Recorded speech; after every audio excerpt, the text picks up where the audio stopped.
Evening, all. I'm Dustin, also known as Rope Aficionado, and this is the Dominance Dialogues.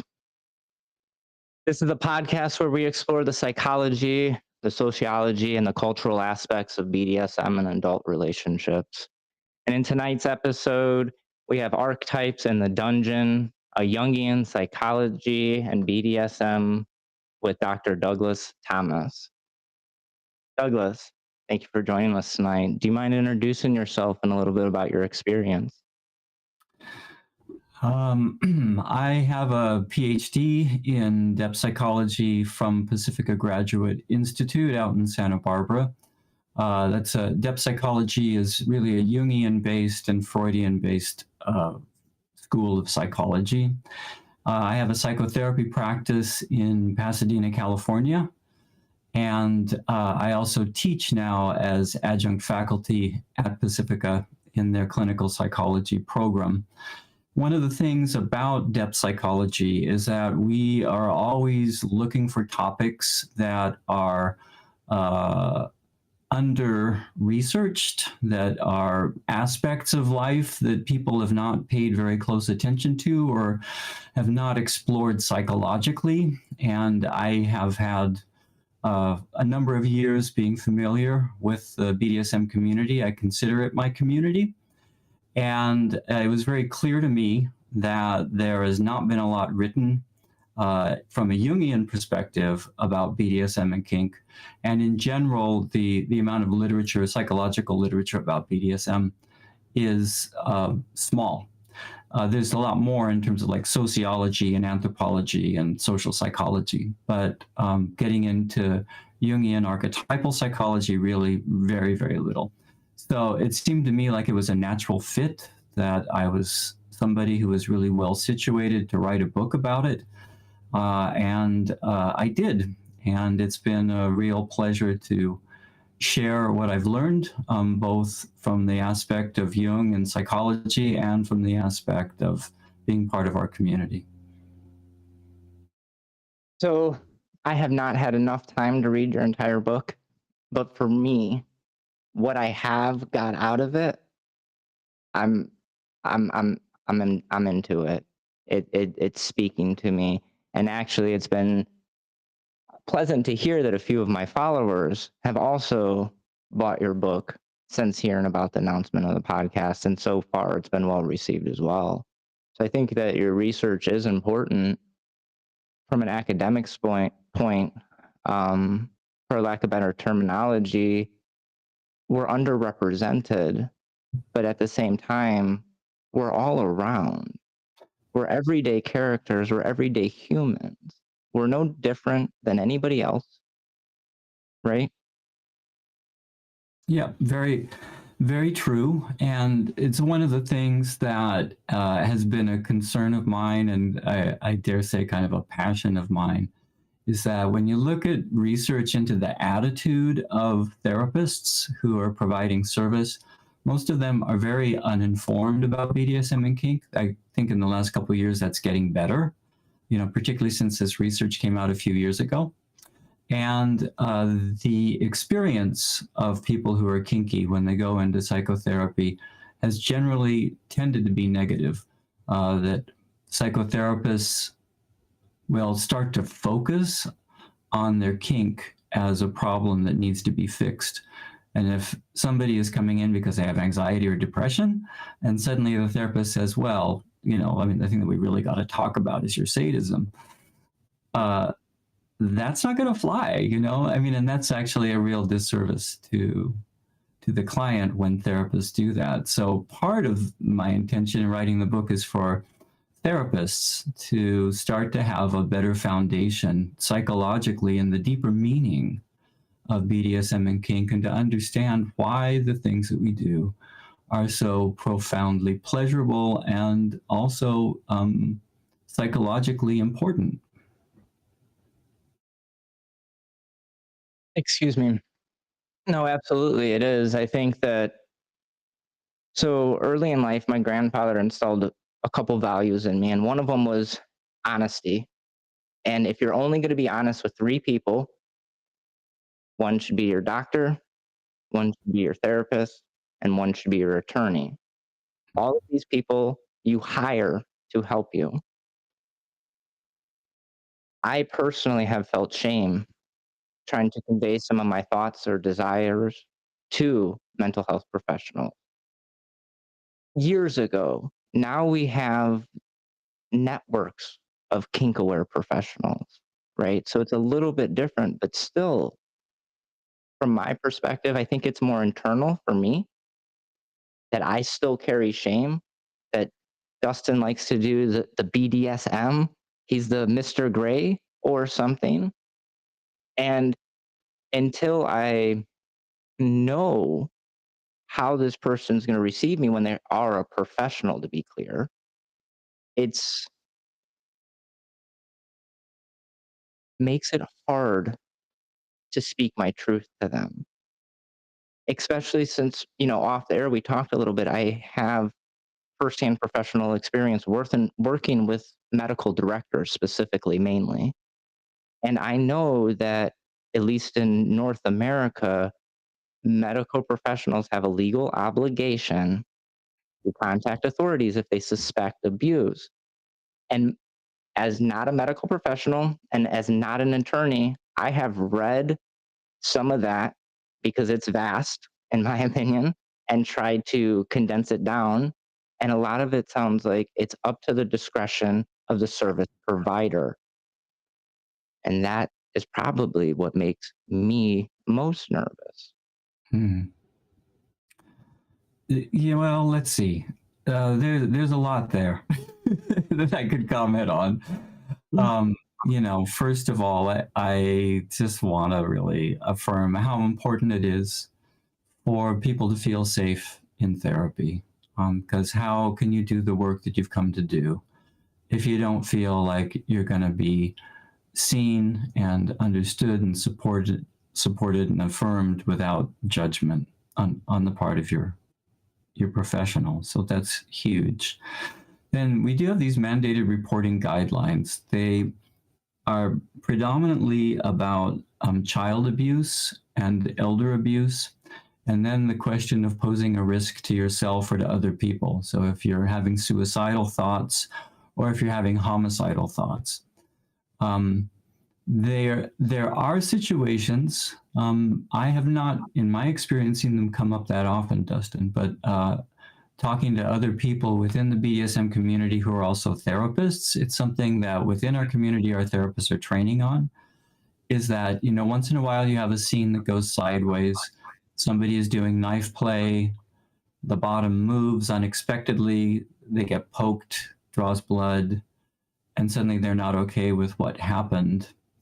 And, the therapist is being pulled into the court as some kind of a expert witness testimony. So like that kind of thing, if you have a therapist who's not kink aware, I suppose that gets into some dicey territory where they may feel very concerned about what happened and say this is really, beyond the edge of what can be considered safe. And so then they feel like they have to do something about it. But in terms of really the way that the laws are written for our mandated reporting guidelines, we really do try to make it pretty clear in training, so as people are working towards their degrees in terms of what is mandated reporting. And there's always the opportunity to consult with the people that you have to report to before you file a report. So there are, I think it is a bit like our community. We have really worked hard collectively over several decades to refine the art of negotiation and consent, but does everybody do it? And I think it's a similar thing with therapists. There's a lot of training in how to handle mandated reporting situations, but does everybody do it well? I'm afraid not. No, I think that makes sense. And I mean, from my perspective, it's logical. It has good intention. I don't think that any person professionally would report something that they didn't believe was true necessarily, right? If they didn't genuinely think that the person was in danger. But I think that, like I said, from my perspective as someone on the outside, right? Like I said, I kind of worked as an engineer inside of the community, in the medical community. but it's still just like I said, I don't know if it's some of the possibly misinformation, but there still seems to be just some general consensus on you have to be mindful what you say to professionals in relation to kinky activities. Hmm. And that, like, for me and my brain, that kind of makes it hard to process because, like I said, I look at a doctor like they're supposed to be here to help me.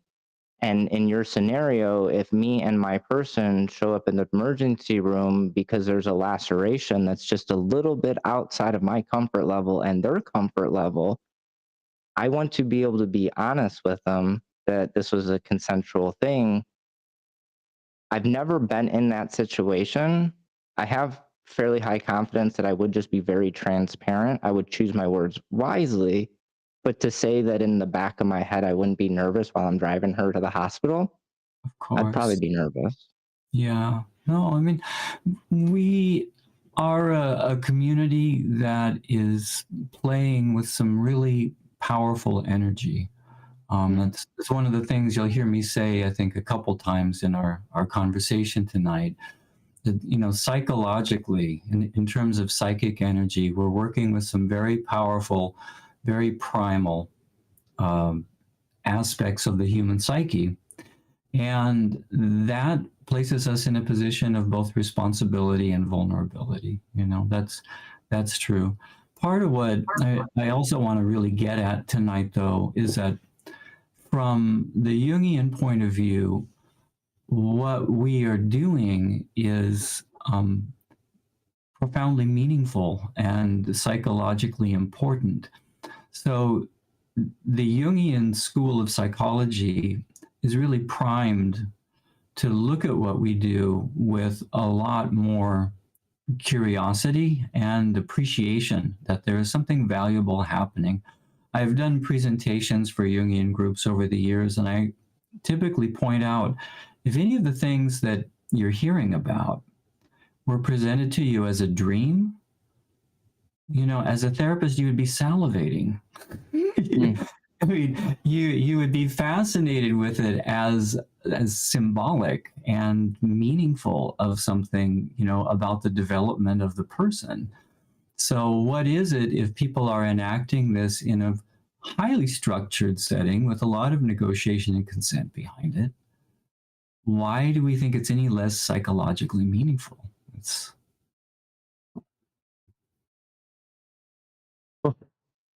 Now that's a lot for me to digest. Um, and I think, like, for me and my perspective, this is my attraction to it because it allows me to explore a depth of connection that I have yet to find outside of the BDSM subculture. I prefer to use that than the BDSM community. I think there's multiple communities, and I think the proper term would be subculture. Maybe I'm wrong though. works for me. No, it makes sense. Um, but and you brought up the word energy. I'll go ahead and say it. I'm a little woo, and before we really just dive into the topic, part of my attraction to this started when I felt somebody walk into the dungeon. It was a couple that walked into the dungeon. And for me at that time in my journey in life as a human, I didn't feel stuff. I was this tough, masculine man or whatever. And this is where I was at my point in my journey in my life, let alone feel a couple. Like that was just a foreign concept to me. But nonetheless, that's how I always remembered it is I felt them walk in. And I will admit, and I have publicly admitted it, I was envious. I didn't know why. I didn't know what I felt. I didn't know what I see, but I knew whatever it was, I wanted it. Mm-hmm. And that encouraged me to dive into MS and authority transfer a little bit deeper, to explore Masters and Slaves International, to explore the leather community, and so on and so forth, all because of a feeling. When Dustin didn't really know how to process feelings because, I don't know, whatever reasons, I never learned how to process them in early adulthood. So I guess like to summarize that thought, the feeling that I could say how the best analogy I have, it was static electricity, right? Hmm. It was that energetic. And I believe in polarities. And these two humans were positive and negative. And that's not bad or good, to be clear, but they need each other. They don't need each other. And I don't even know. They support each other. They round each other off. Like I don't know how to explain it, but Hmm. one of those phrases I like is when we explore the depths of these relationships, we have the capacity and the tenacity to make 1 + 1 = 11. Yeah, that's so Because well said. Mhm. Yeah. Well, I like what you're saying too about the energy that the couple gives off or gave off. I mean, it's really beautiful, beautiful illustration of a couple things we're gonna be talking about tonight. What stands out is the way that they belong together. That's how mm, I would put it. That there is this thing that happens in BDSM with the coupling or the doubling, where it's what I call an intentional othering. That so often we talk about othering as a problem, right? People are marginalized, people are stigmatized, people are disenfranchised, people are oppressed. And we usually talk about othering in that kind of context, right? Where people are at a disadvantage and they're harmed. But in our community, it's very intentional that there's value in it, that I assume one polarity, you assume the other, and then something magical happens. And so it's through this intentional othering that I think we're also working with something that the rest of society is really having a problem figuring out, which is mm, that the other is not a problem. The other is a necessity. We we need to be different in order to come to know that part of ourselves that is unfamiliar within us. mm. I don't know if that tracks, but I can make a second pass at that if you need me to. No, I'm still spinning wheels on it. It's gonna take me a second to digest. I took a few video notes of that so I can come back because I don't want to use all my brain power digesting that now. Um, but for the sake of conversation, do you think you can make that dense thought slightly more concise? Ooh.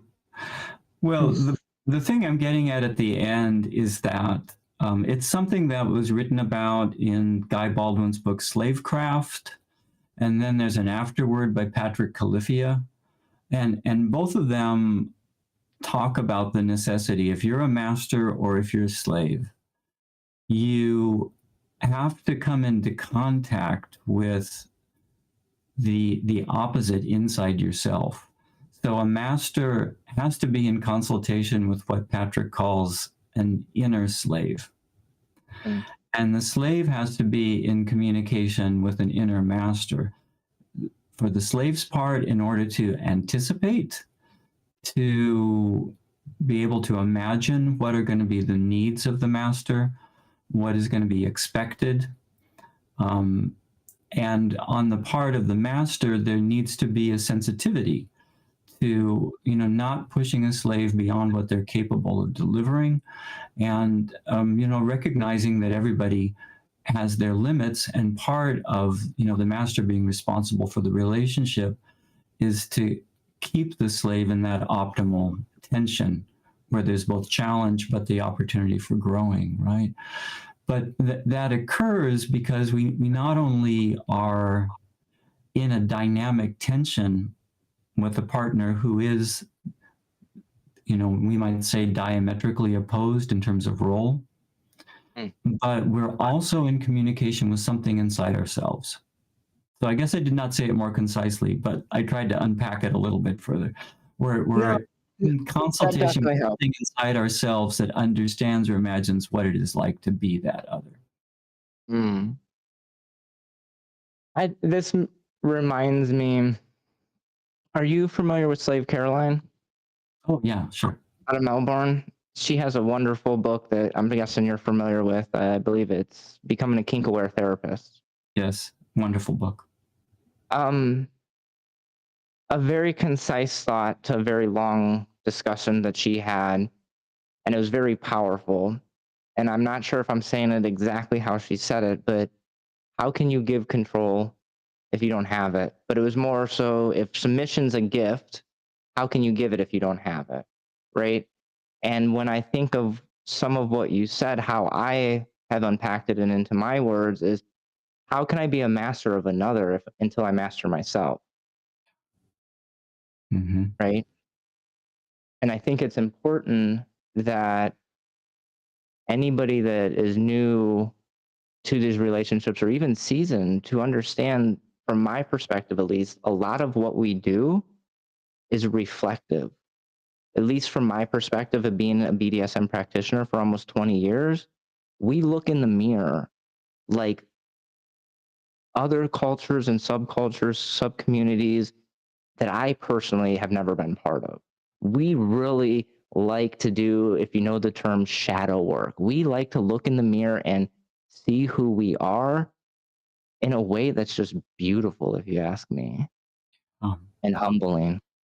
yeah, reflection is, I mean, there we're talking on one level, just literally the reflection, right? But then there's also the reflection you're describing of introspecting, right? And figuring out, who am I? What happened?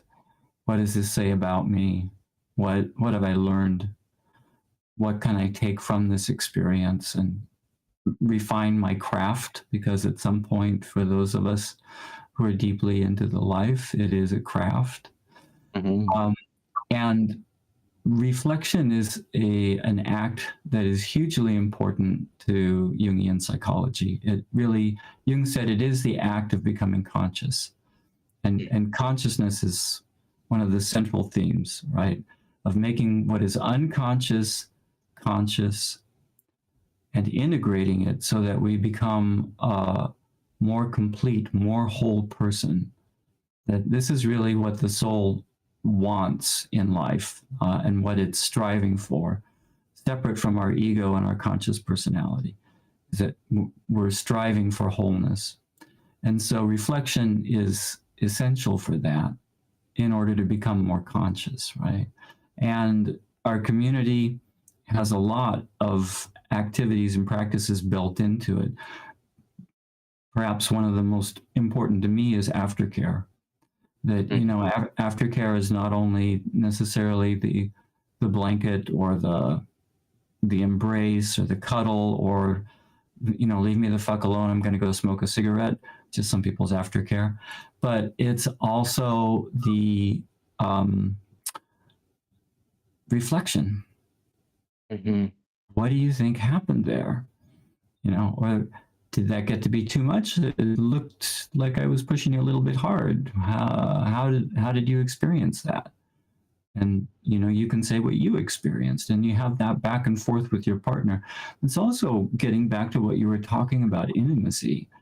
These relationships can become so beautifully tender and intimate because there is such a level of deep truth that is revealed to each other. Yeah.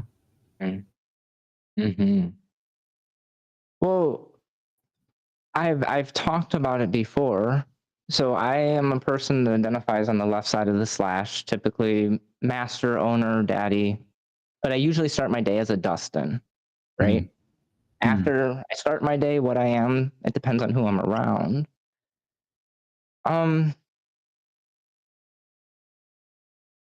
Oh man, I just lost my train of thought. I got all excited about talking about being daddy for a second. Oh, that happens. Apparently it wasn't that great, or I'll come back to it. It'll definitely will circle back around, but I would love to riff on just what you just spoke about, which it starts to get into the question of what do we mean by archetypes, and what you're describing is I think true for almost all of us, if not all of us, which is that we have this kind of daytime identity, and we've got an ego personality that we rely on that to get through our work, to do the grocery shopping, to live our lives. And then we move into the play space or the dungeon, and something else comes to life. Something else wakes up or gets activated, right? And we have this experience of something that is profoundly true about ourselves that we don't have access to, or we don't experience in our more mundane pursuits and activities, right? And what is happening there from a Jungian perspective is that something archetypal has been activated. And what we mean by that is that at the deepest levels of the human psyche, there are archetypes which make up these structural building blocks that become human consciousness. They're invisible, they're behind the scenes, but they are helping us construct our perceptions, our beliefs, our cognition, that it is all coming through archetypal structures that help us navigate our way through the world. But some of these on the deeper level, these very primal levels, have a tremendous amount of energy behind them because they've been part of the human species for millennia. And if you look all around the world, you will start to see symbols, and you'll start to see stories and myths and legends and fables that have certain figures that show up over and over again. They show up because they're a deeply embedded structure within the human psyche. And when we're playing in the dungeon, it is these deeper figures and these deeper energies that are being animated and activated, right? They come into consciousness, and it's a question. Do you think we step into them or they step into us? I'm not sure. But we experience ourselves as something very other than that typical daytime Dustin that you're talking about. Well, I think you've helped me recall some of my thought, and it was that I realized a lot of that reflection was that I'm multifaceted, right? Yeah. That sometimes I'm Dustin, sometimes I'm Daddy, sometimes I'm just a rope top, sometimes I'm a friend, and no one thing defines me. And that's been really important as I've looked hard in the mirror, especially about some of my darker desires.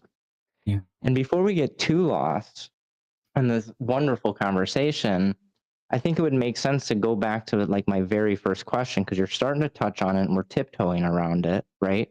But what are the Jungian archetypes and how do they relate to BDSM? Yeah. One of the first things, even in the way you frame the question, Jung said that the archetypes have given rise to a great deal of misunderstanding, and they appear to be very difficult to grasp. So there is a way that we talk about them in a very basic, simple way, which is that these are very ancient primordial images that show up again and again in familiar patterns all over the world, all throughout history, so that they're universal and timeless. There's some people here, I don't know why I have to give her credit, but I guess I have so much respect for her. Some people here may know Gail Rubin, who is one of our great elders of our community, and I was doing a presentation where Gail was present. She hated this idea because the whole idea of universalism was something that was just not working for her. She's a researcher in the social sciences and anthropology and wants to be very, very specific. Jung, as a thinker, was more of a universalist, right? That he was looking for those things that are fundamentally true about what it is to be human. And if it's fundamentally true, that would mean that we can find it over and over again around the world in different societies at different times in history. And that's what he was looking for. Like, what are the common points? So we have things like, well, mother, you know, pretty much everybody is born from a woman who is their mother. One way or another, everybody has a father. There are figures that I think are familiar in most every community. An old man, an old crone, or an old woman. People are born, people die. And there are also shapes that become symbols that show up over and over again all over the world, right? The cross is a big one. If you have the medicine wheel in Native American cultures, you've got the Christian cross. It shows up over and over again. Circles, very common symbolic figure that shows up in different cultures. Now, how is all this relevant to BDSM? What we are getting into with a dynamic that is usually based on some form of domination and submission, or topping and bottoming, is tapping into some of the oldest dynamics in the human species.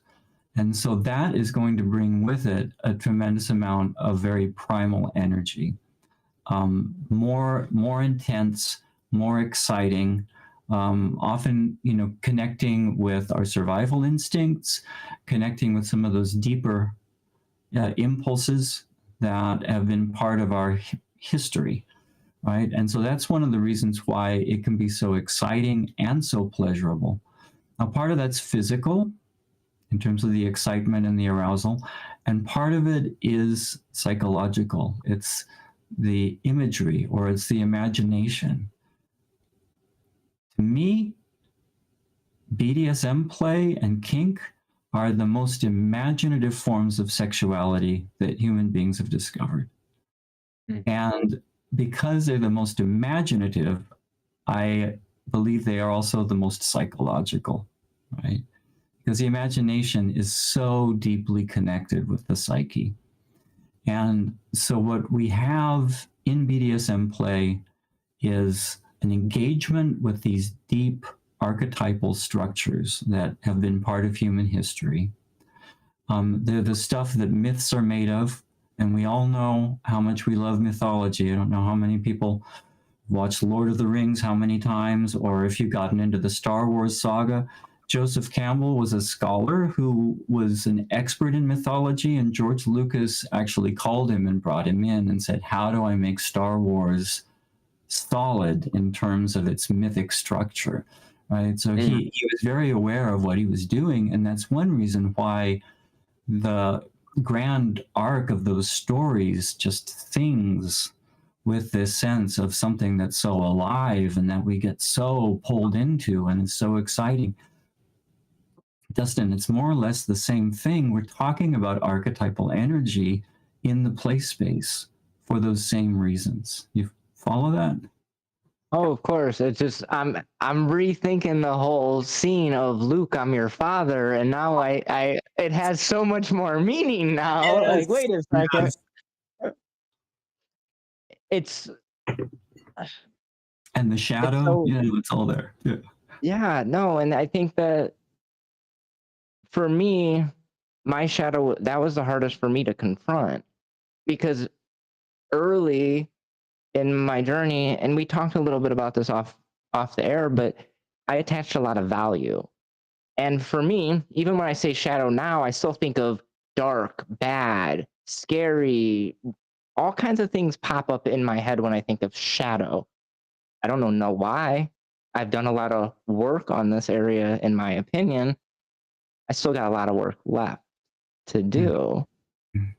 But by actually looking into the darkness, it's helped me truly accept who I am.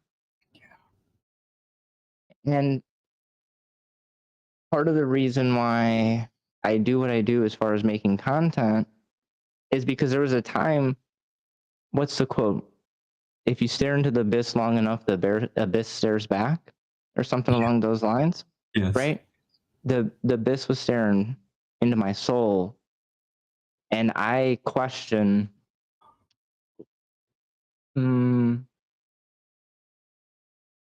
how good of a person I was.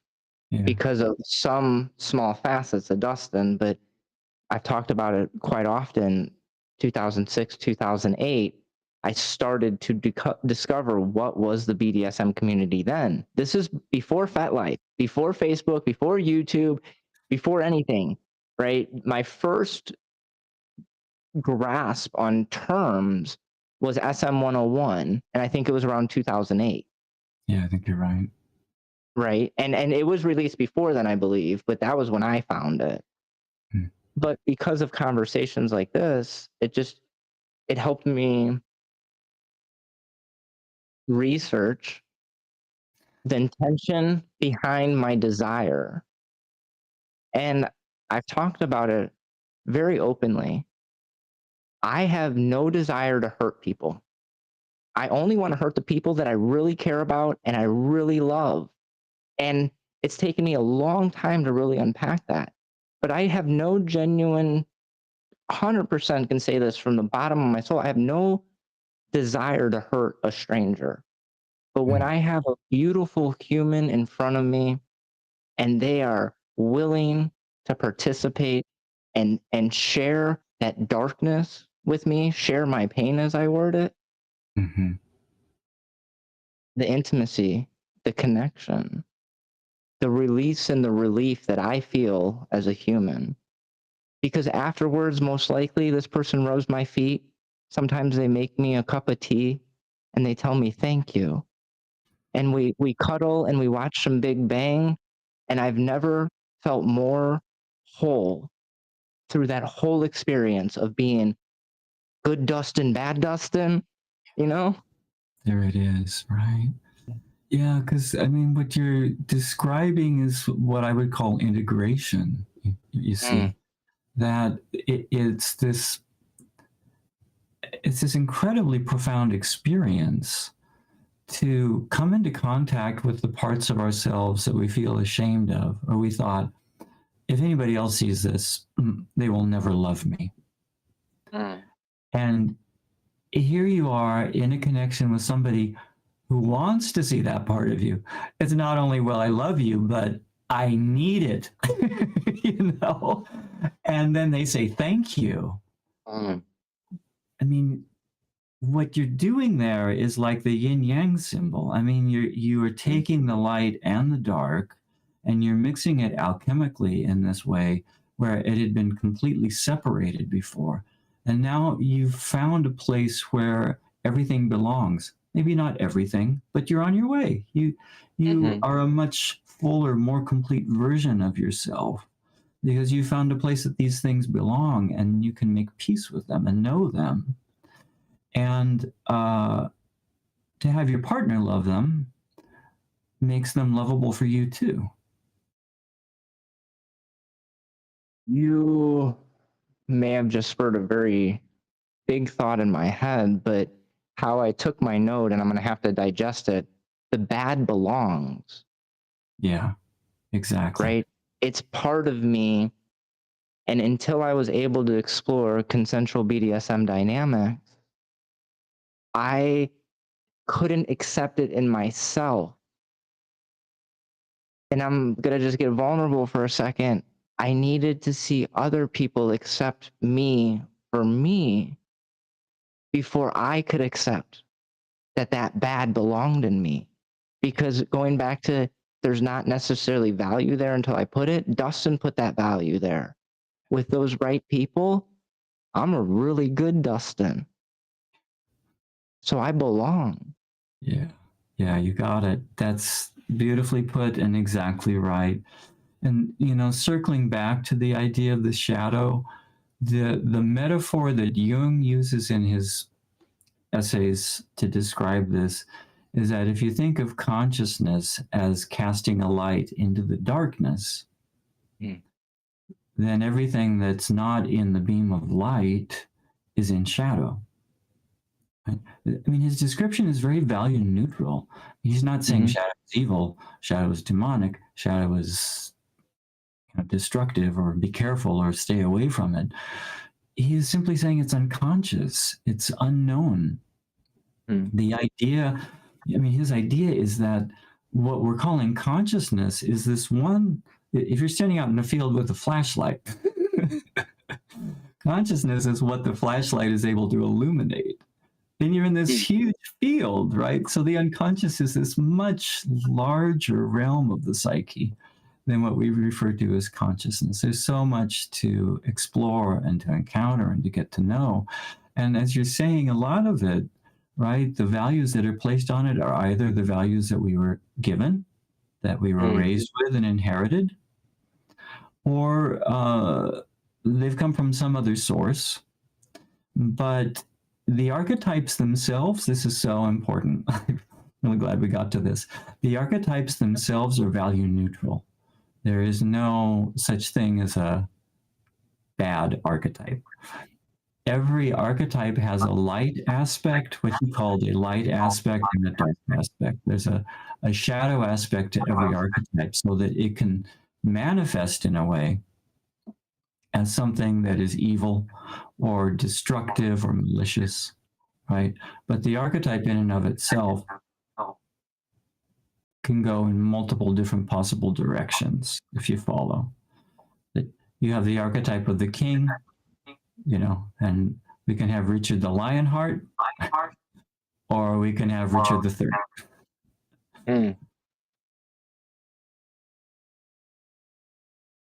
Well, I think, like, for me, as you like were saying that, I was sitting here trying to figure out why at 40 years old do I still have these negative values associated with shadow, right? Now, maybe it's because I grew up in South Chicago and you had to be careful when you walked around on the streets as an adolescent. Maybe it's because of all the scary movies I watched and the scary shadows that pops out. I'm not sure where some of my biases have came from, but what I appreciate is inside of the BDSM culture, subculture, communication is encouraged, if not arguably enforced to some level. And because of that, I've had to really suss out, well, why the fact that I enjoy spanking a butt, why is that bad? Because I've had a lot of partners that really, really enjoyed it, asked me to do it, made me paddles, all the things. So why do I think it's bad? Well, that one's easy for me. As a male that was raised in Western culture, Sicilian by descent, I was raised, a man doesn't put his hands on a woman, period. I was raised to protect women for whatever that may mean. Mm-hmm.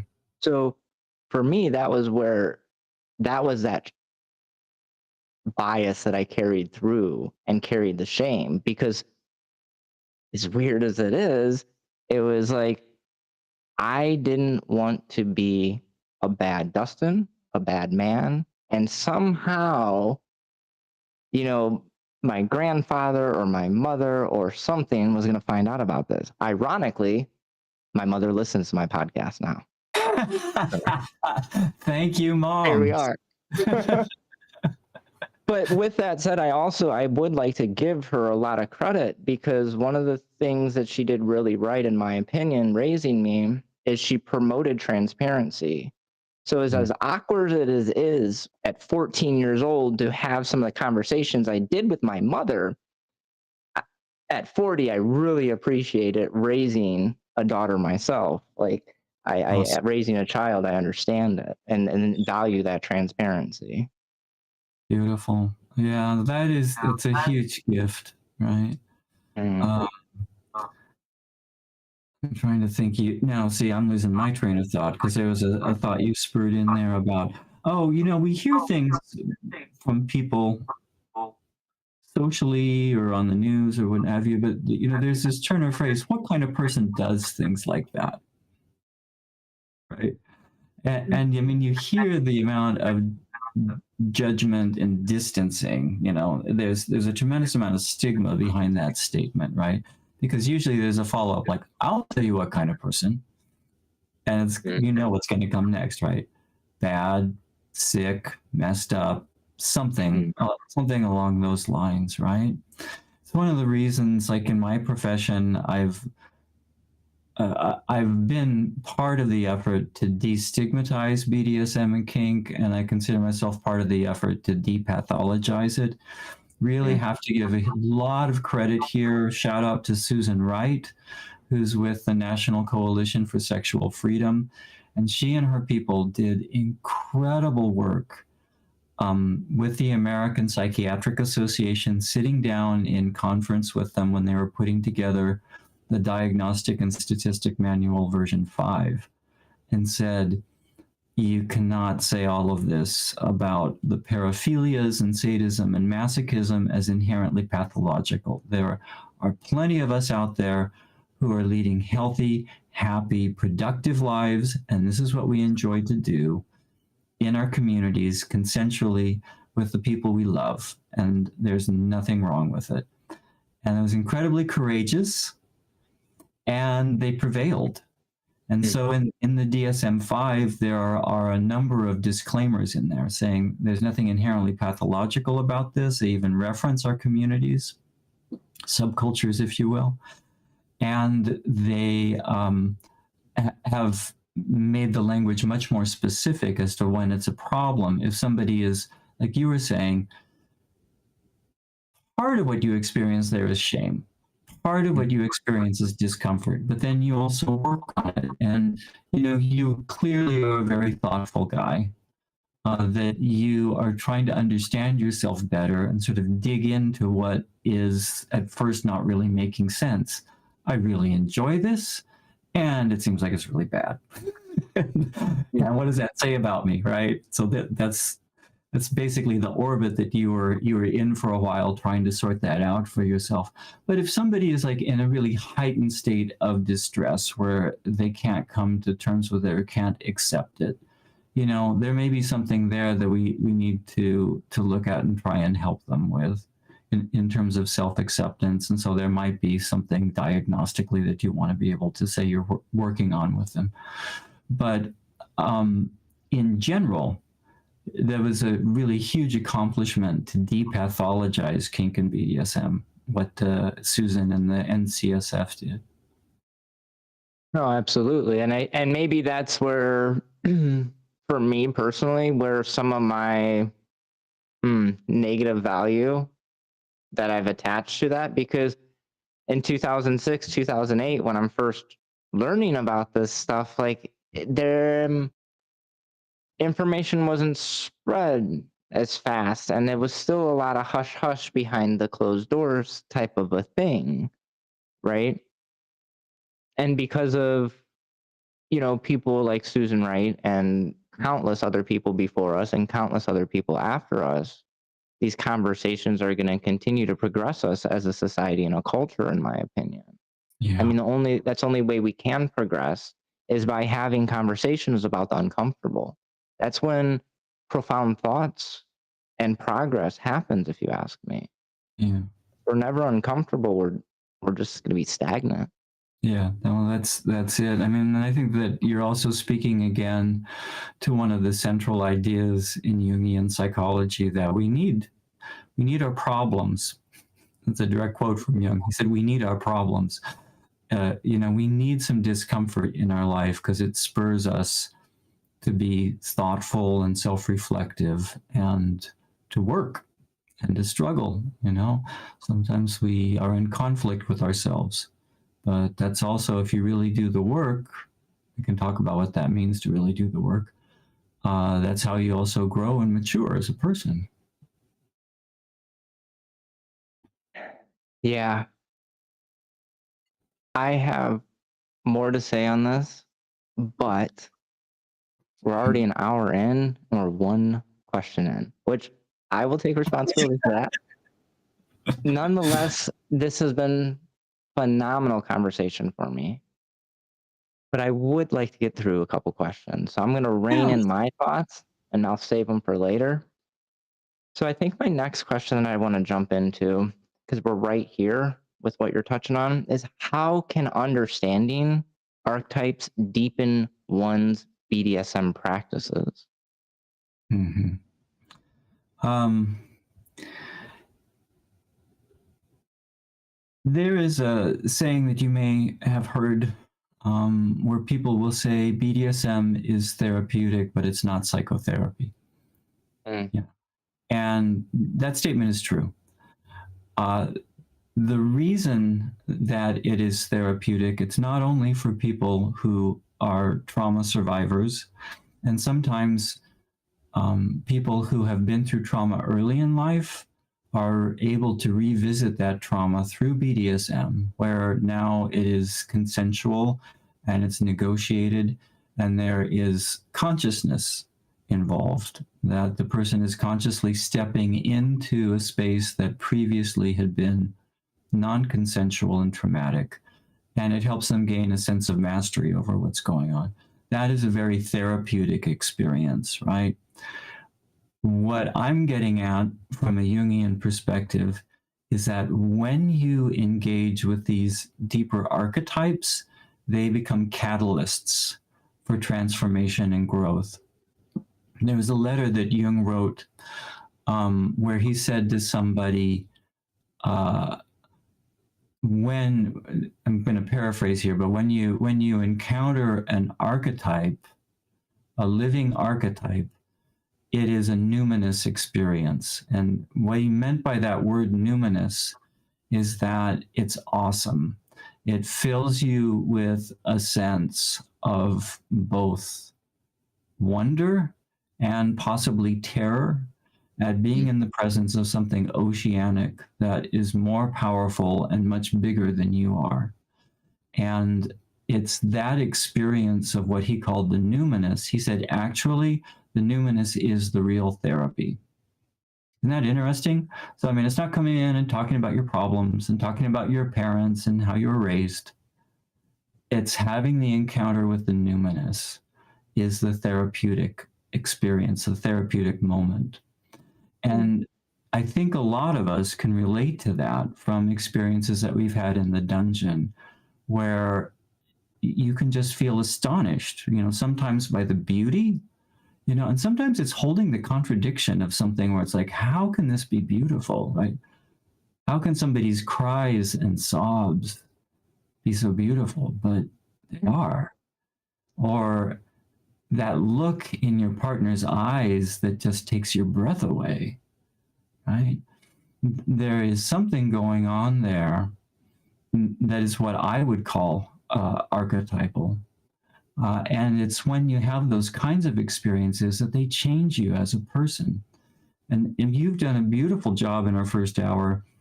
It's funny, in a way, I was like, oh, I thought we kind of were going through the questions in our own funny way. But that's good. I mean, it's good to circle back around and like put a finer point on it. That, in your experiences, you're holding the good and the bad simultaneously. I mean, the judgments of what is good and what is bad. I'm holding these judgments simultaneously, and I'm feeling like they all belong. Like there's a place for all of them, and I can hold it, and I don't have to be at war within myself. I mean, we have so many narratives. My God, it's such a huge problem in the world, isn't it? We've got to conquer evil and defeat the bad, and good must prevail. And then, well, what does that do to us as human beings? Because we're all walking around with both inside us. I made a big post about this, that we have to watch what we say, because we're not fighting the good fight. We're encouraging fighting. There's a difference. Right? Encouraging violence, whether it's for good or bad, it depends on where you're at. Your perspective changes if it's good or bad. Whose side are you on? The perspective changes. Absolutely. But to answer your question, how do the archetypes, or how can the archetypes, understanding them, deepen the practice? I think it has to do primarily for me with this understanding of how archetypes bring numinous energy. There's that word again. They bring numinous energy, and that encounter with the numinous is something that expands us and contributes to our growth and enrichment. We have a great question coming in from the audience that I'd like to interject right now because it's perfect time.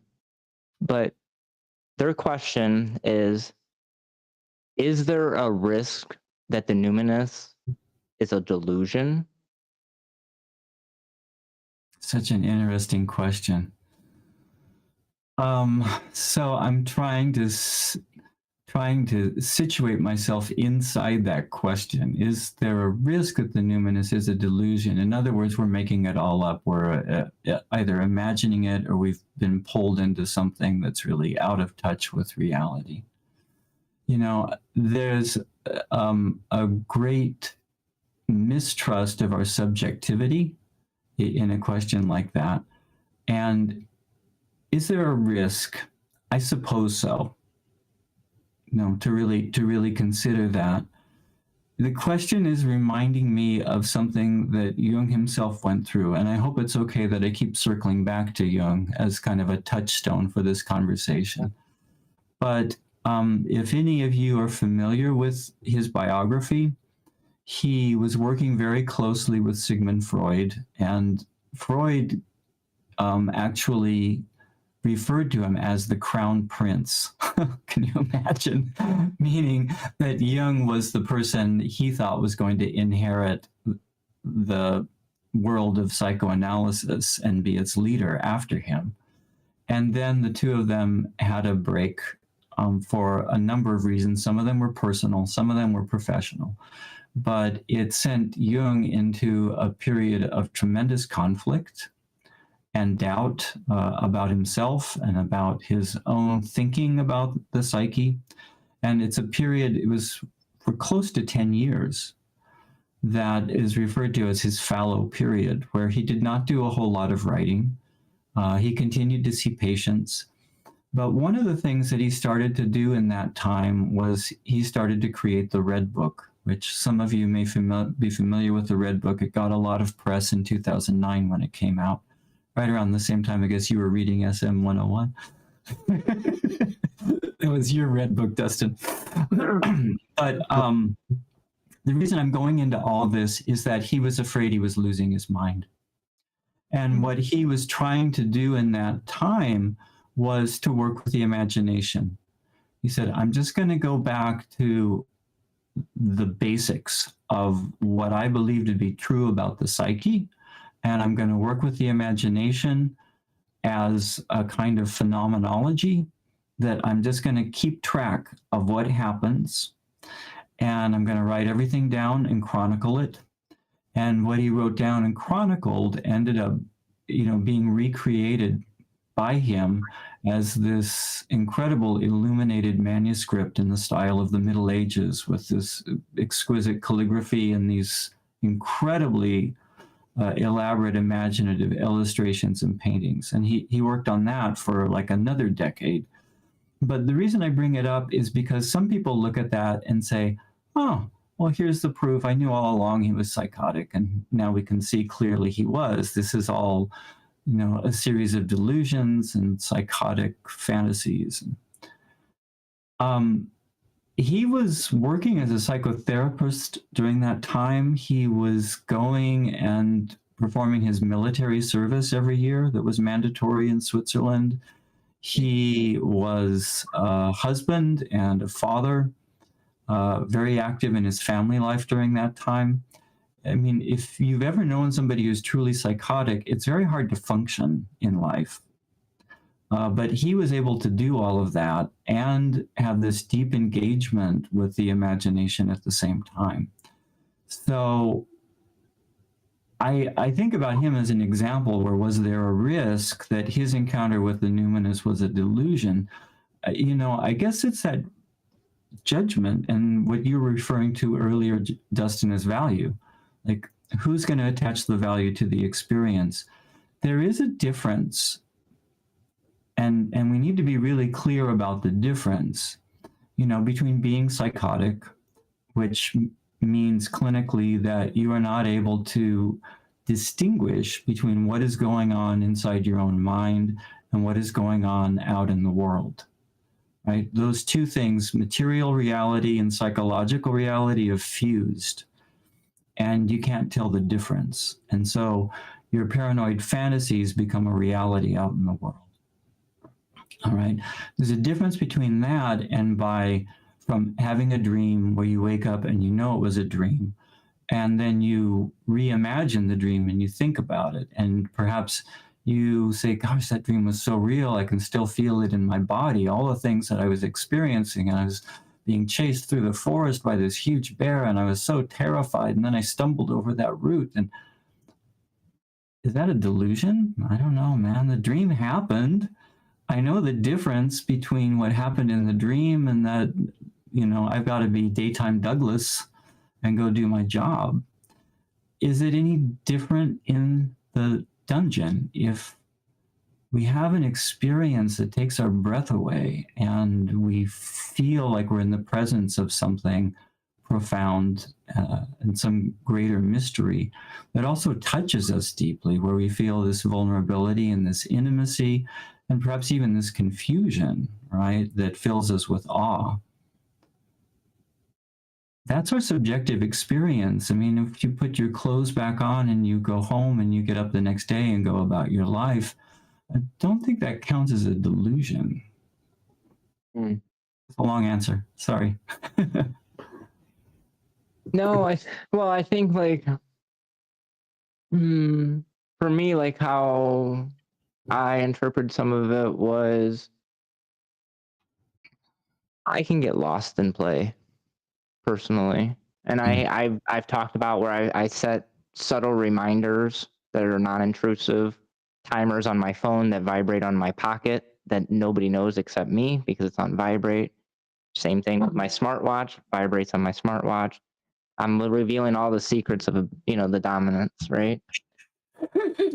But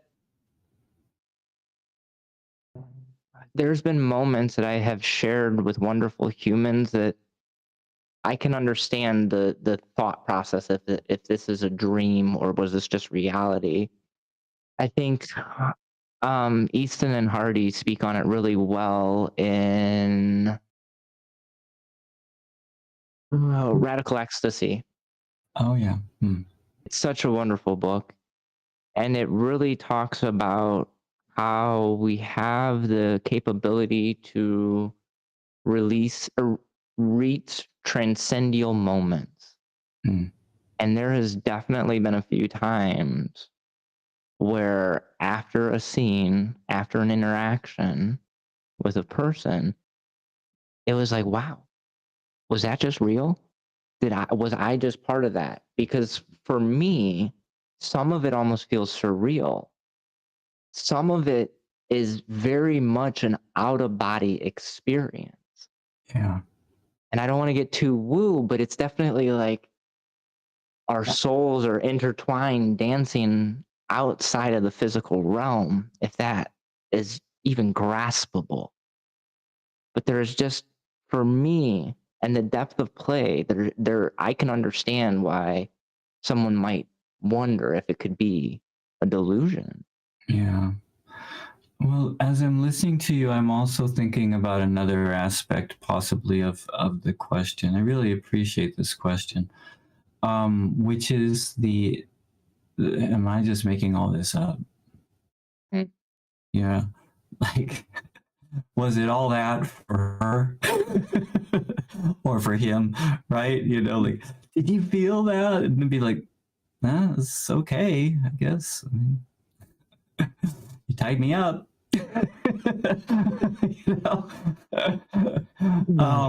So I mean, I think that comes back around to where there is a place that I really believe we have to allow our subjectivity to be a sacred space for ourselves. Let it be what it was for you, and if it changed you, if it brought you some deeper insight, good for you.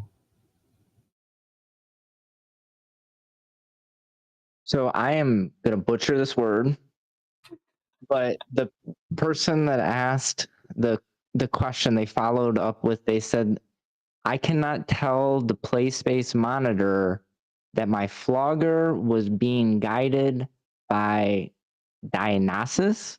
Oh, Dionysus. Yeah, Dionysus. Oh, this questionnaire is somebody after my own heart. Go on. So was there more to it, or There wasn't a question, but it was just a statement. right? I cannot tell the DM that my vlogger was guided by Dionysus. Maybe I should unpack that for other people if they don't know. Like For me, at least, please. For you, at least. Your audience is all in on it, just you. Yeah. Dionysus was a Greek god. He's hugely.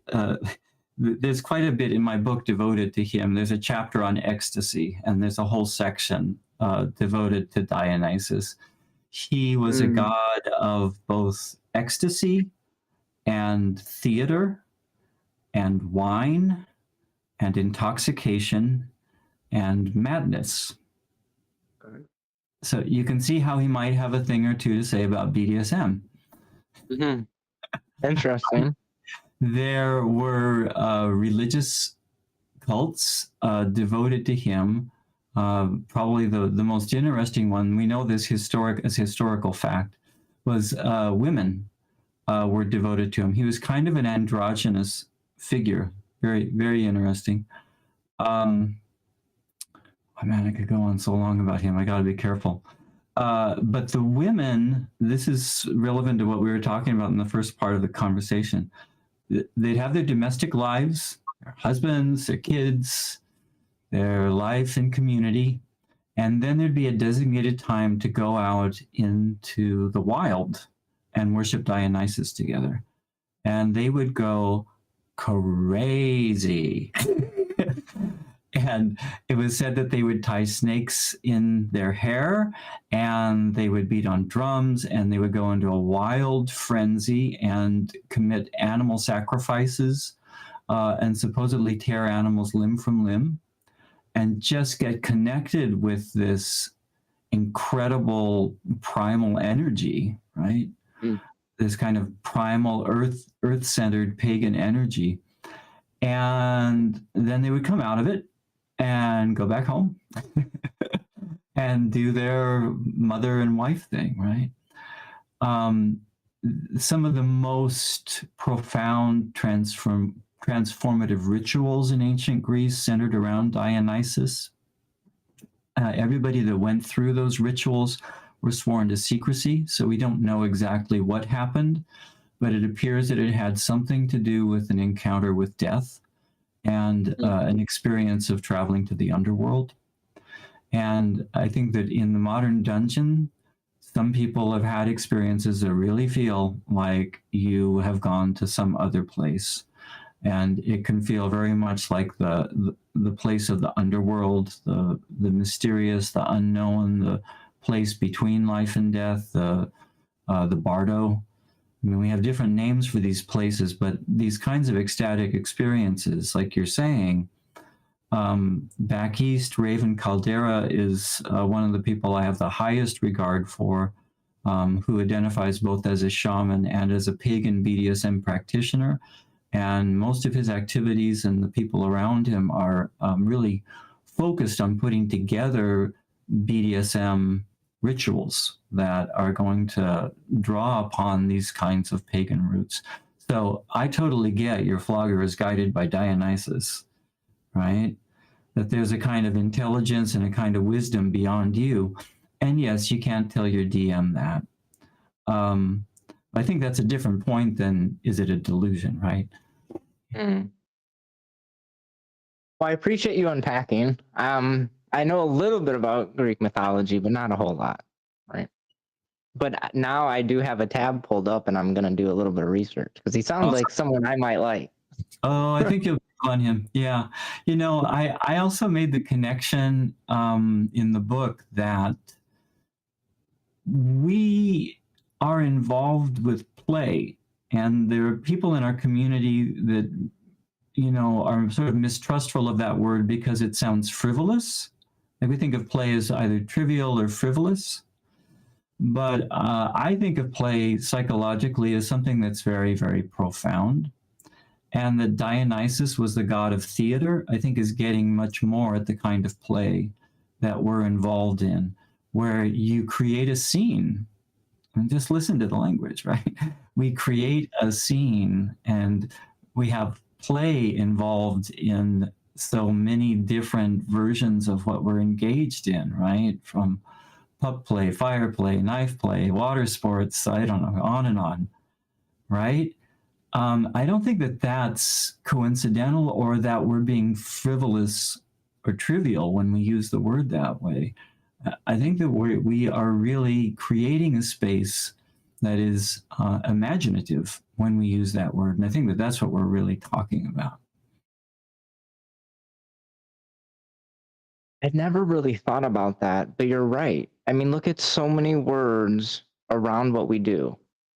It's a scene, it's knife play, right? Play Some, space. exactly. And some of me, I've thought, and I haven't necessarily changed this thought in this moment, but I do think some of it, we say words like play to reduce the severity of the actions, right? Mm-hmm. If it's knife play, that is, for me as just a human, that's easier to digest than some pretty humans saying, hey, will you put this knife to my throat and make me scared to death, or however it may be, right? Mm-hmm. That sounds pretty scary. Like, wait a second, how do you even know I'm into this type of stuff, right? But when we use words like play, scene, like you said, play space, you know, I think we bring down the perceived severity of the interactions that are about to transpire. And for me, words are very powerful. I usually don't use the word play because most of what I do is not play. It is not fun. Mm-hmm. I talk often that most of what I do is not pleasurable. Actually, for me as a Dustin and a dominant, it's hard for me to really digest that I find pleasure from doing what I do. Now I find fulfillment. That is a different thing. But for me, I don't know if I actually find pleasure in doing mean things to pretty people. I think what it does is, around this conversation, it satiates that primal instinct. There is an old soul in me that was a conquest. That was all about conquest and conquer. And that was it. That is the soul that lives in me. And I want to circle way back. And you talked about beauty and how there's just something that is beautiful when someone cries. I have a halfway decent blog post on it that I'm not going to read verbatim, but the consensus is suffering is service. And there's many reasons to suffer in life, but there's no better reason than to suffer than for me with your conscious choice, right? Most of the suffering that the people I interact with, they suffer for reasons that are outside of their control to some level. But when they come to me and they want to suffer for me, when they're already suffering in so many other uncontrollable ways, it's beautiful. It's humbling. That's beautifully put and really touching, right? That suffering can be beautiful, with this particular context and with certain guardrails, and that there's plenty of suffering in the world that is not beautiful. So whatever language you want to use to make that distinction, I think that's what we're really talking about. And that's also, again, what I find so rare and so valuable about BDSM and kink is the capacity to create a space where these kinds of things are possible. I think we need them. I think we genuinely, like, I don't want to speak in too broad strokes, but I think humans need these type of creative out creative outlets. I think is just the best way to say it. The word you attached earlier was imaginative, and that, I don't know why, but it instantly made me think of my childhood. And like, all the fun games I used to play and the imagination I had and all the things. BDSM is like being a kid again almost. If I remember, like, I get to imagine these various scenarios for me and my person to enact. Mm-hmm. Right? Yeah, right. Instead of playing cops and robbers, we're playing dom and sub.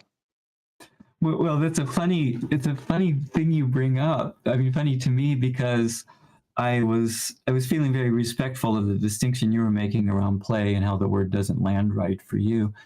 And yet we come back around, there's something in child psychology that we refer to as high play. You have a daughter, I heard you say, so you may know this, that if she's in high play and she has set up the blocks and the animals and the whatever on the floor, and she's, in the scene on the floor and you walk through it, you are going to suffer her wrath. Yep. She's like, you ruined it. What are you doing? And I'm like, that's not playful. I mean, she's serious in that moment, right? That she is deep in some kind of practice of the imagination there. And, she wants her guardrails just like we do in the play space, right? Well, I think, not to go way too off topic, but I do think there's some value here. But and I want to be sensitive with my words, but going back to, if, in your words, these higher play moments are transcendental, it's to have someone walk through our Lego set or our flogging scene. It's very jarring, because if I'm up here floating above my body with this beautiful human or playing with my Legos, right? And all of a sudden Godzilla comes stomping through, my brain is starting to smoke right now just thinking about it. Totally, yes, right. Well, you really get there how one of the ways to talk about what we're doing is that we are creating a world. We're creating a world or a situation that is born of the imagination, that's drawing on these profound primal structures in the psyche, right? And then you bring something in laterally that cuts across that and pulls you out, like yanks you out. Yes, I think that smoke does start to come out of your ears. Where am I? What's going on? I mean, it's very disorienting. It's very dysregulating, right? So, yeah. Well, I think about, the DMs. For me, another thing, like we talked a little bit about my professional experiences, like in prototype engineer is kind of my technical title. My LinkedIn title says I'm a problem solver extraordinaire, and I'm pretty proud of that one because I actually fought for it. Nonetheless, when I'm in those flow states, I think that's the way. Yes, you got right? it. Because when I'm lost in my computer, my girl can speak. The world does not matter. Everything, my house can be burning down, but if I'm in my computer and I'm working on the website, or if I'm doing whatever, lost in cognitive thought, like nothing matters. And I spoke on it just recently, where we had to have some conversations on how she can better interpret when I'm in those, I didn't say it this way, but she's listening, I know it. It's those flow states. Yeah. That I have to be mindful when I'm in those states. I'm a laser, and nothing matters. And anything out of that, going back to your flashlight analogy, everything out of that just doesn't exist. No, it's in the unconscious right now, if you're there. Yeah. And if I'm like, playing off that scared analogy, I'm looking at this, this beautiful computer screen and all the things. And then all of a sudden, a fly comes out of nowhere and breaks my screen. Like, very disheartening, I'll say. Yeah, to say the least. Right. Right. So we are at about the 1.5 hour mark. I want to double check on your energy. You still good to go for a little bit longer? Right. Yeah. Perfect. we'll try to wrap this up in about 30 minutes. So I'm going to try to be a little bit more deliberate with my questioning, just because I think we still miss some big topics that we do need Yeah, to touch, yeah. right? Some pretty big ones.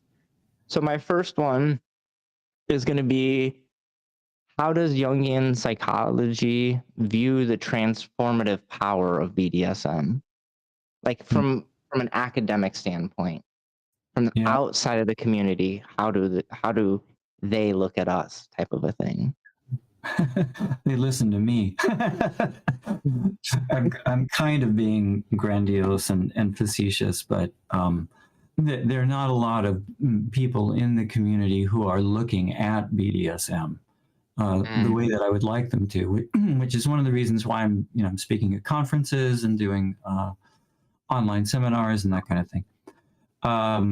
The transformative power from the Jungian perspective is what we've already talked about, which is that you've given a couple really splendid examples tonight of how you've become a person who is more whole, more fully integrated, more in touch with parts of yourself that you've considered in the past to be unacceptable or bad.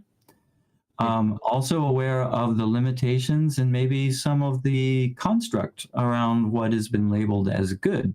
Like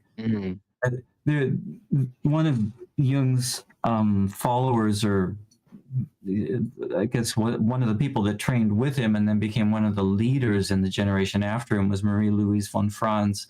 And she has this quote that I love where she said,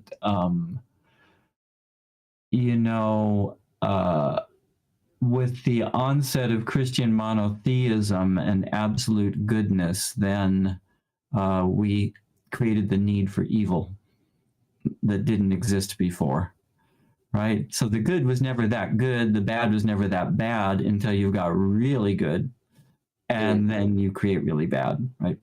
So I think that part of, my gosh, I'm so long-winded tonight. You're okay. This is great. Part of the therapeutic value and the transformative power is that we're bringing these aspects that have been split back together again and integrating both of them.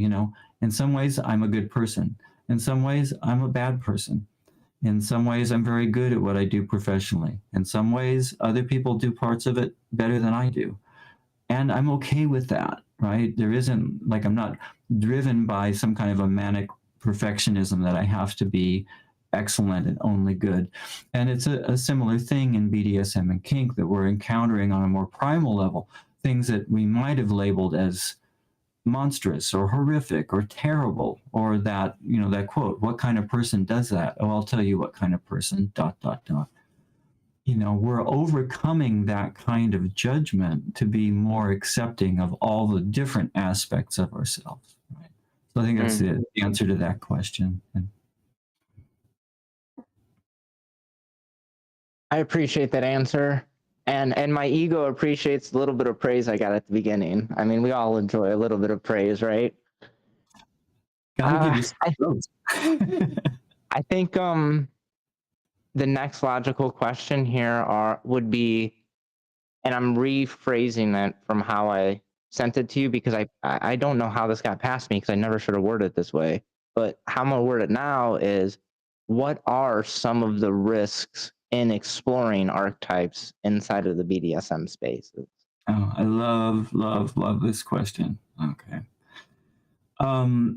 So let's talk about archetypal possession, because I think that that's probably the first one that comes to mind. And when we refer to archetypal possession, what we're saying is that the ego has become over-identified with an archetype. And so that can be anything in terms of an identity where somebody is solidly all in with a particular aspect of their personality, and that's the only thing that they see themselves as, and there isn't really like a daytime Dustin or a daytime Douglas. And so in the dungeon, it would be, it's in my blood to be a master. And, sometimes I've truly felt this, so I am very aware and very sympathetic of what that feels like, right? It's in my blood to be a master. It's what I was made for.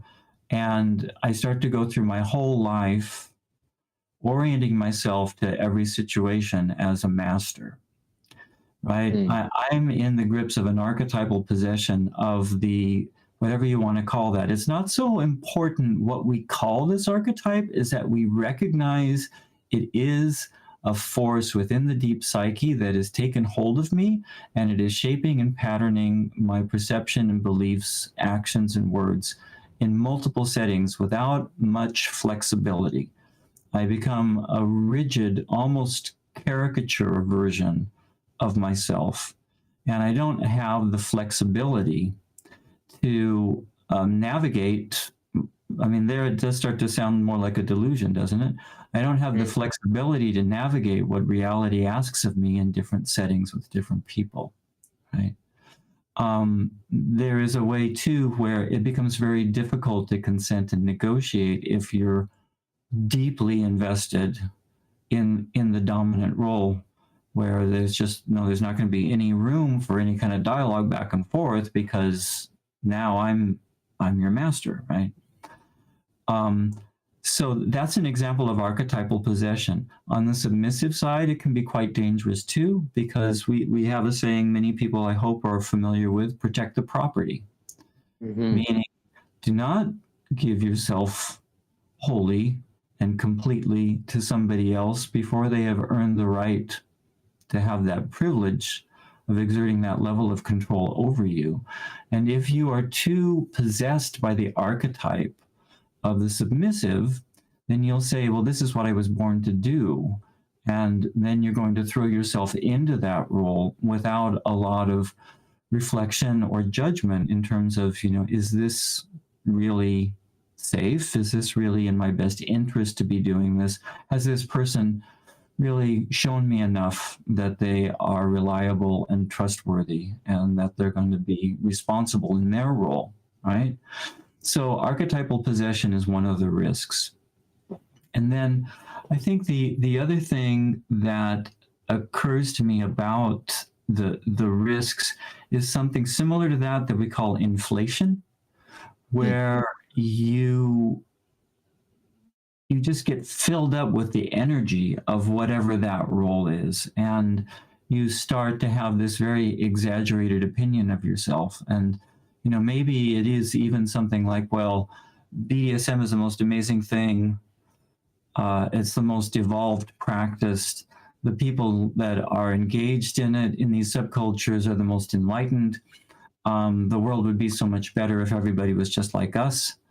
And we walk around with that inflated sense of who we are and the world that we belong to.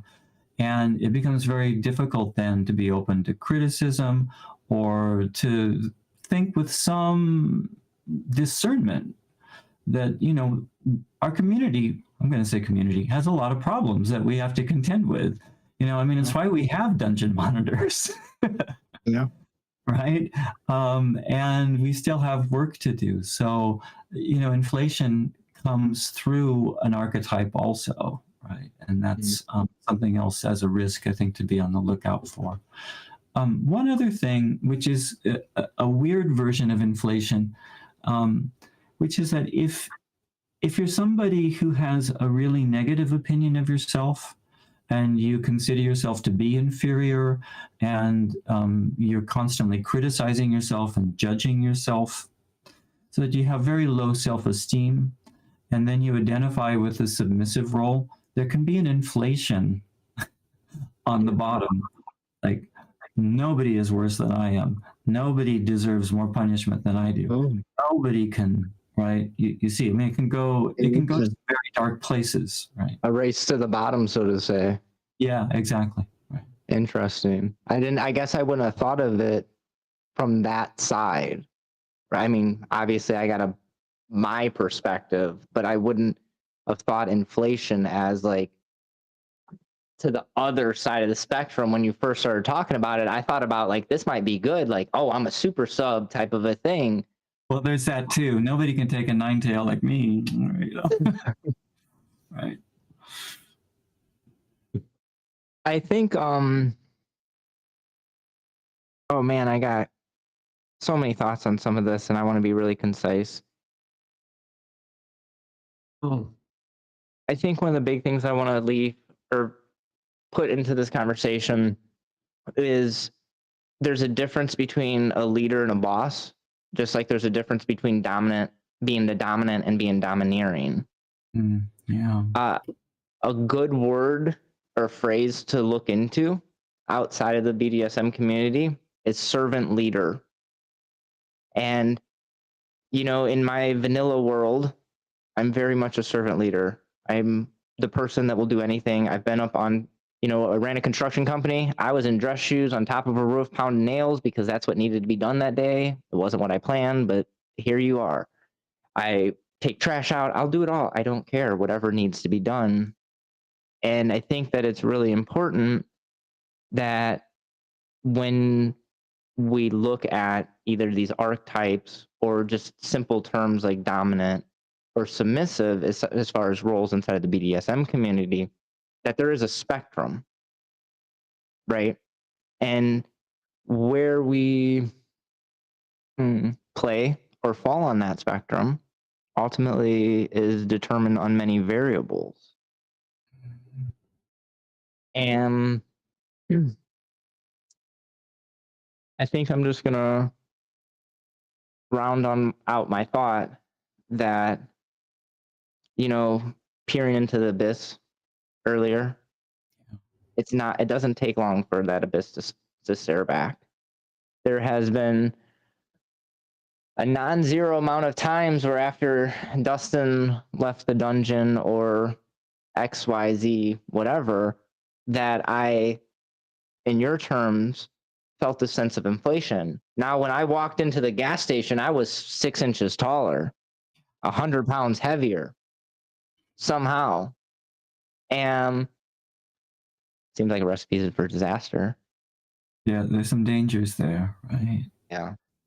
I mean, part of what I think there's a follow-up question to the one you've asked about the risks, which is what do we do about it?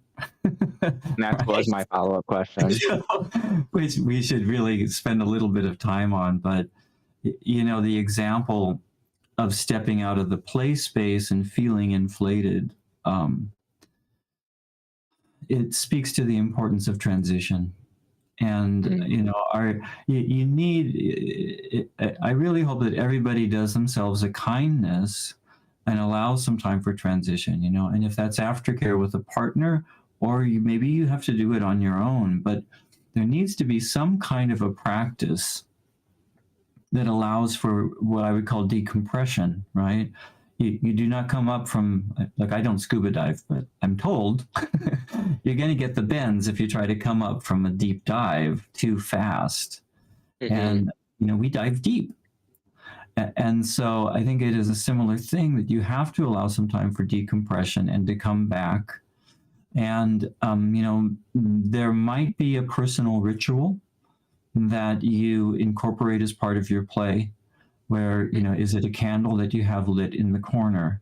Is it a set of words or a poem that you have memorized that you say to yourself as you step out of the space? Do you have any connection with some of the history of BDSM and leather? I know Guy Baldwin is a dear friend of mine.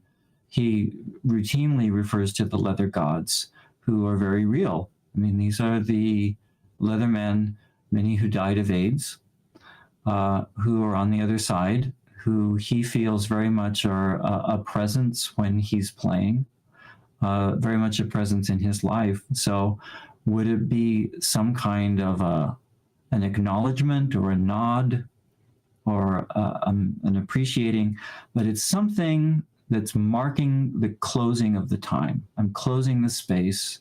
I'm stepping out of this space.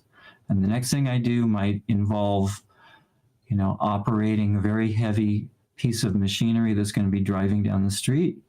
Or the next thing I have to do is going to be something that, requires me to be attuned to my child, or whatever it is. Life is going to place other demands on you.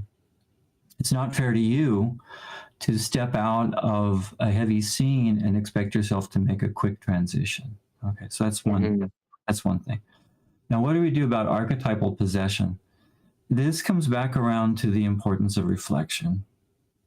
That I wrote in the book, if you want the most out of your kink, treat it as psychological work. And I really mean that. That you're going to get the most out of your play if you incorporate reflection and introspection. And you may want to spend some time journaling if you don't already. I've heard you mention several times that you do blog posts. So to me, that signals that probably is a form of introspection that works for you, where you figure some things out.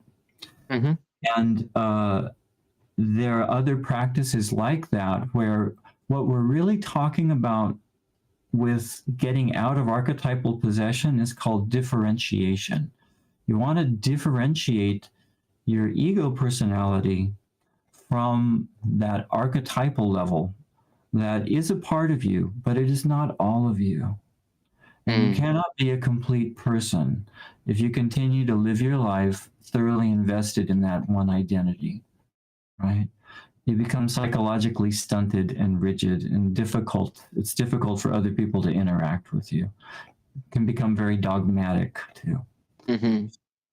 So there's a point of differentiation where you can say, that's a part of me. That's not all of me. And I can start to see the difference between these different parts. Each part has something to offer. Even those parts that I used to call bad have something to offer. And coming to appreciate each of them, and taking more of a kind of kaleidoscope version of your self-image is very much what the Jungian model would be supporting you to do. Well, and I think like a good chunk of this conversation was discussion of polarity and the balancing of polarity, right? Yeah, I better really think about, because I'm not that big of a guy, so I really shouldn't walk around like I'm 6 inches taller. It probably will not work to my advantage. But no, I mean, it's weird though, because I genuinely have felt it. Yeah. And until this conversation, I didn't really necessarily have the terminology of what that feeling was.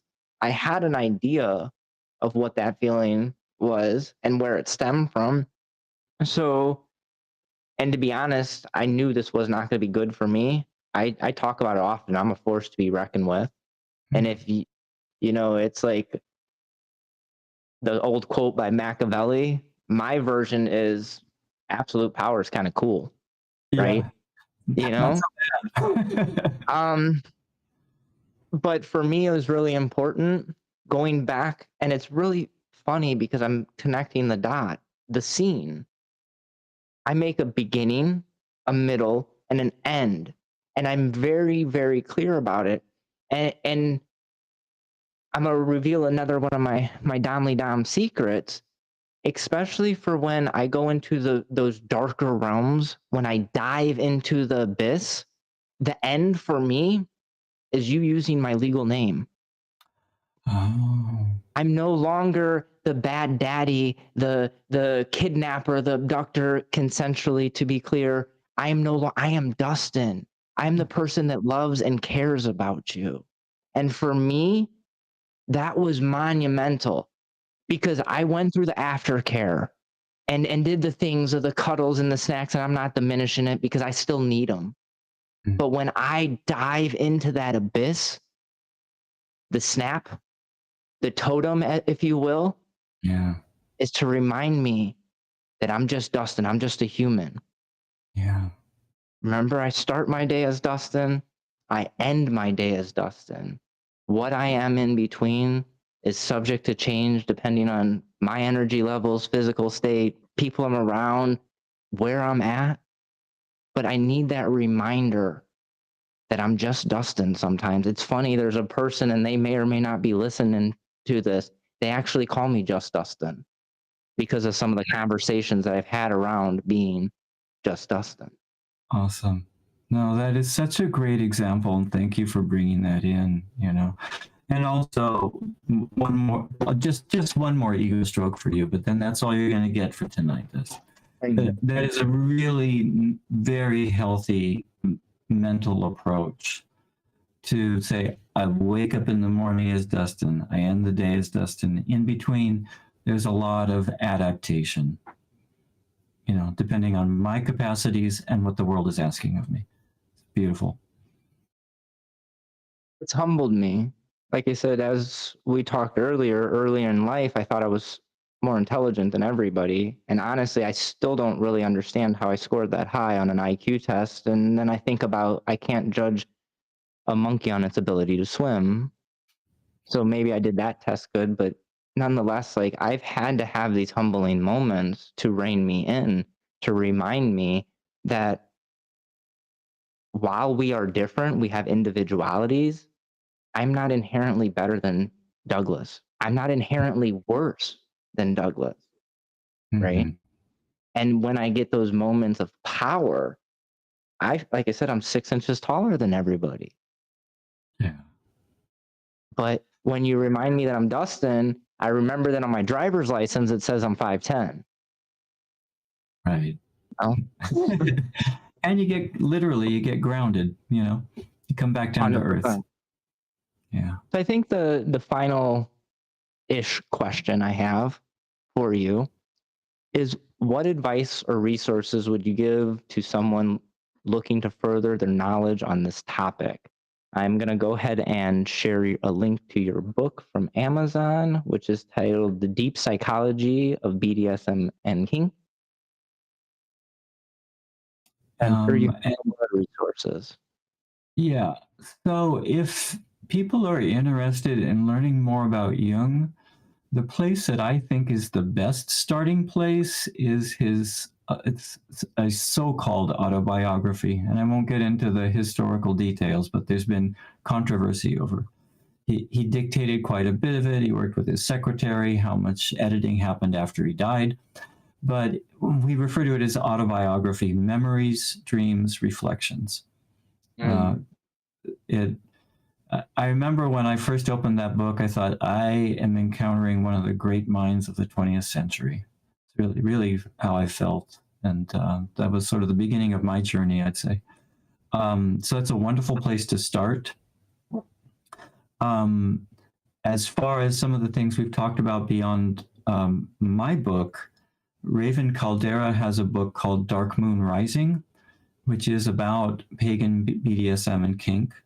And it goes into quite a bit of really beautiful detail about different rituals and experiences. And I think there's some writings from some of the other people that have worked with him. And it goes to some very profound transformative places. So that's a beautiful book from somebody in our subculture. And the other one that I really loved is this book called Playing on the Edge by Stacy Newmar. And she is a social psychologist. And I don't think that she was really that kinky when she got started, but she did phenomenological research where she went and lived in a town and got involved with the local BDSM community and went to all the play parties and participated, and has written this really extraordinary, very astute book.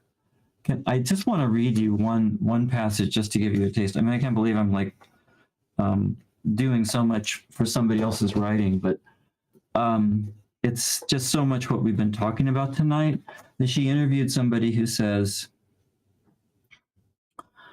through a single tail whip, she shook, she gasped, she moaned, she cried, she screamed, and in all that shaking, the real person came to view. The rawness of humanity came to vision. I looked into her eyes and could see everything. There was connection. There was oneness. There was the very essence of being. She was alive. and I was the conduit. Love that quote. But I think that expresses, just hearing somebody else's words, so much of what we've been talking about tonight. So Playing on the Edge by Stacey Newmar is another beautiful one. Oh, I think I picked the wrong book. I must have picked a smutty one. Whoops. Bad, Justin. I was trying to keep up with all your books as fast as I can. Oh, there we go. Okay, so it looks like it's Playing on the Edge. I was looking for Living on the Edge. I must have Playing on the Edge. Yeah. Misunderstanding on my part. Perfect.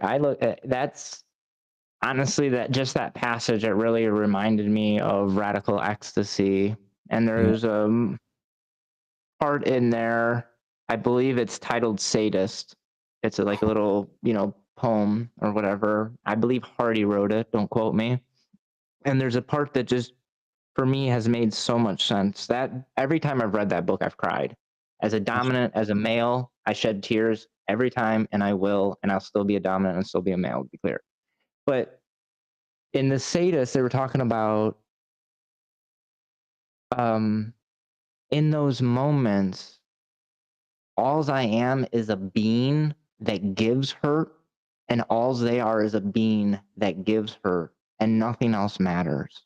Mm-hmm. And that really just kind of summarizes a lot of my feelings on what this is I live a very dynamic life, but in those juicy moments that are so few and far between, unfortunately, because of the life of an adult, I can step outside of who Dustin is, daytime Dustin, as you will, and I can explore the depths of my consciousness. Yeah. And for me, being able to see that abyss and understand that, that's a facet, but you know what? That's really not Dustin. It's part of me.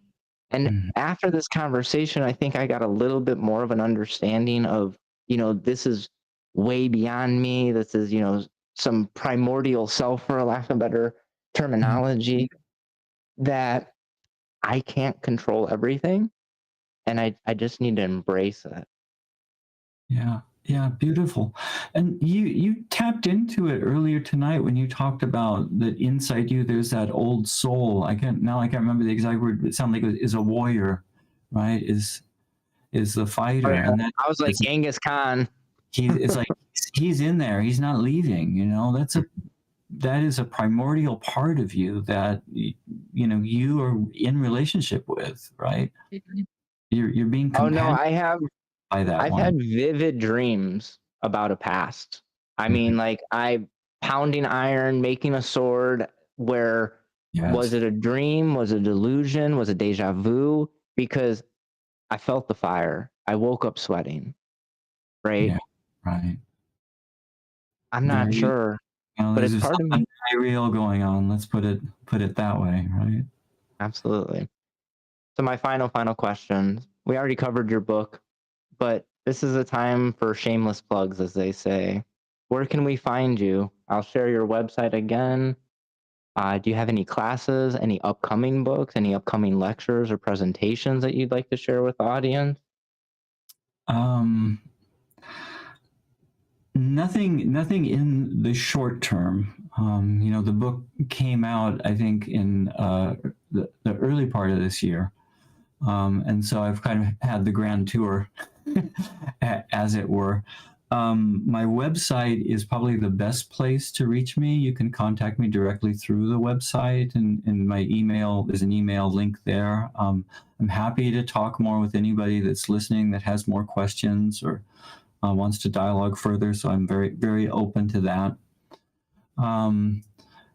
I keep thinking about ideas for new books, and none of them have quite gelled the way, when this one dropped in, I was like, oh, I'm writing that book. There was a gap. I mean, if I'm just going to be honest, in my opinion, I think you found there was a gap in literature, and you found it and you filled it and you did it well from what I've read so far. And that, I'm not much of an ego stroker. I got Asperger's. I'm pretty honest. And I think, like I said, you found a gap that needed filled, and you filled it well. And I imagine that you'll do it again when you Yeah. sit back and look and see what the community genuinely needs.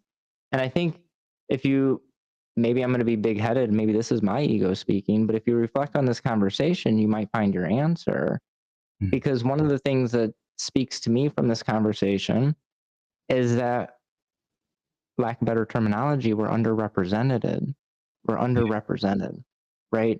I researched Dr. Julie Fennell. She has a PhD in sociology, and she does a lot of sociological research on marginalized groups. And it's really interesting when we look at it from an academic standpoint, but the only way we're going to get that is from internally. There's not much funding from, what is it, Psychology Today or whatever various groups that may fund academic research on this, not specific to our culture or communities. Yeah. Yeah. And that brings us around, which I mentioned. So maybe this is a plug not for me, but for one of our larger organizations that you and I talked about called CARAS, CARAS. And if you attend CLAW, or there's CLAW on the West Coast, CARAS is usually there having sub conference, sounds like it's subs having a conference. Miniature conference. Rob Bienvenu would object if I said he's having a sub conference. he's the director of CARAS, but it's the Consortium for Academic Research into Alternative Sexualities. So anybody that's into research, scholarship, developing further scholarship around BDSM and kink, caras.org, they're the place to go to.